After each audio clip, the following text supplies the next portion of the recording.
होली पर शत्रु मारण अनुष्ठान। तो अगर आप किसी शत्रु से परेशान हैं, पूरा साल उसने आपको परेशान किया, आपके ऊपर झूठे आरोप लगाए, आपके ऊपर उसने तरह तरह के तांत्रिक टोटके किए, यहाँ तक कि उसने आपको पागल कर देने वाली उच्चाटन क्रिया ही क्यों ना की हो, आज की रात वो नहीं बचेगा। होली पर बहुत से तांत्रिक घोरी तरह तरह के अनुष्ठान, षटकर्म, तांत्रिक प्रयोग करते हैं, क्योंकि होलिका दहन की रात पूरे साल में सबसे ज्यादा खतरनाक रातों में से एक रात है। दिवाली की तरह होली की रात में भी तंत्र मंत्र की चमत्कारी रात होती है। आप इस रात को सिद्धियों की प्राप्ति भी कर सकते हैं। तो इस प्रयोग में आपको एक डोल चाहिए।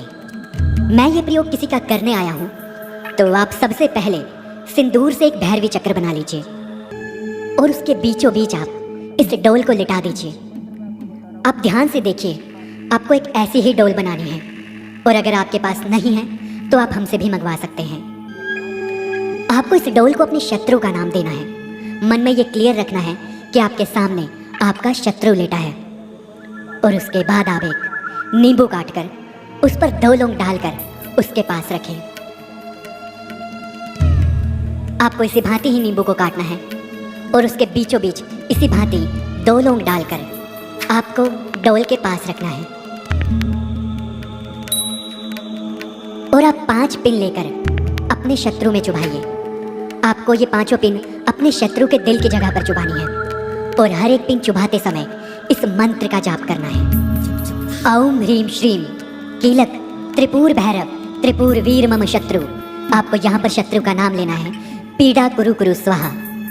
साधको ये मंत्र आपको नीचे डिस्क्रिप्शन पर भी मिल जाएगा। आपको इसी तरह एक एक पिन चुभाते जानी है और मंत्र का जाप करते जाना है। उसके बाद अंत में अगर आपसे संभव हो तभी करें, आप किसी भी जीव का रक्त इस डोल पर जरूर डालें। यह आपके इस तांत्रिक शत्रु दमन प्रयोग में अलग ही जान फूंक देगी। पर जैसा कि मैं आपको समझा रहा हूं, अगर आपसे संभव हो तभी करें। आपको अपने मन में यह बनाए रखना है कि यह शत्रु दमन प्रयोग आपके लिए काम कर रहा है, क्योंकि शत्रु मारण प्रयोग बहुत ही ज्यादा खतरनाक प्रयोग होते हैं। आप किसी गुरु के सानिध्य में रहकर ही इसको करें, और अगर आपको इसके लिए 1% भी शंका है तो आप पहले किसी गुरु से, यहाँ तक कि आप मुझसे भी संपर्क कर सकते हैं। अंत में डोल के ऊपर रक्त डालने के बाद आप इस पुतली को होलिका दहन में जला दें। पर ध्यान रखें, इस प्रयोग को करते समय आपको कोई टोके ना, क्योंकि होलिका दहन के समय वहाँ पर बहुत लोग होंगे जो तरह तरह के अनुष्ठान कर रहे होंगे, और जब उनके बीच आप अपनी ये डोल को अग्नि में विराज करेंगे तो हो सकता है कई लोग आपको टोके, आपके ऊपर उंगली भी उठाएं। तो आप निश्चित करें कि जब आप ये प्रयोग कर रहे हो आपको कोई टोके ना। आप रात में जाकर भी कर सकते हैं, एकांत में आप 12 से 1 बजे भी जाकर डोल को अग्नि में डाल सकते हैं। ऐसा कोई निश्चित समय नहीं है। तो आशा करता हूँ दी गई जानकारी से आप संतुष्ट होंगे।